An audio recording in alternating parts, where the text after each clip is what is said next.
Master Jet, good PM po. Totoo po ba yung salary adjustment 2024 ng mga teachers? Salamat.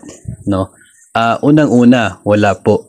Wala pong adjustment, salary adjustment ngayong taon for all, no, for all. Maliban na lamang kung ikaw ay na-promote o kaya ay nag-step increment, tumaas yung sahod pero hindi pa nag-reflect sa inyo pong payslip, hindi mo pa tinatanggap yung dapat sana ay sahod mo, then you are eligible for any salary adjustment.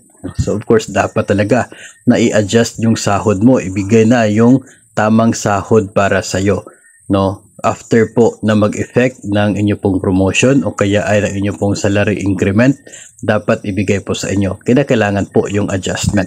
Pero yung para sa lahat ay wala po, no? Siguro ang duda ko talaga dito ay doon po sa usapin na sinasabi ng DBM na potential salary adjustment, no, dahil doon sa pag-aaral na magtatapos sa June.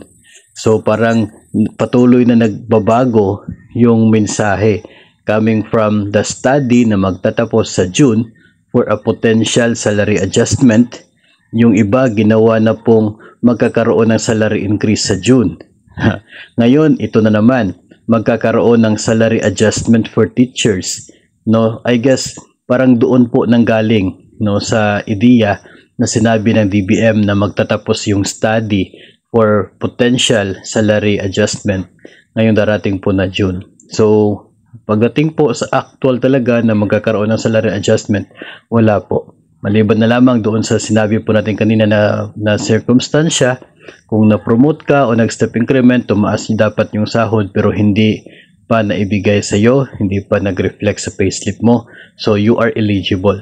Dapat talaga na mag-adjust yung sahod mo ngayong taon to reflect the proper, tama na basic pay para makapag-remit naman po ng tama.